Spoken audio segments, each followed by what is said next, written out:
तो finally guys हमारे पास आ चुकी है Vivo Y70 5G की मोबाइल बैटरी, जो कि फुल सेल बैटरी है। ये पूरे 5000 mAh में आएगी। और अभी इसका मैं आपको सेल का वेट करके दिखा देता हूँ।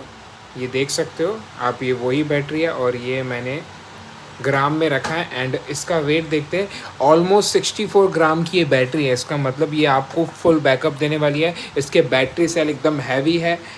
अगर इसमें 5000 mAh लिखा है तो पूरे 5000 mAh आपको मिलेगा। All over India delivery available है, कैश ऑन डिलीवरी भी अवेलेबल है। चैनल को सब्सक्राइब करें और व्हाट्सएप पे मैसेज कीजिए अगर आपको ऑर्डर करना है। डिस्काउंट मिल जाएगा जो चैनल सब्सक्राइब करेगा। मिलता हूँ अगली वीडियो में।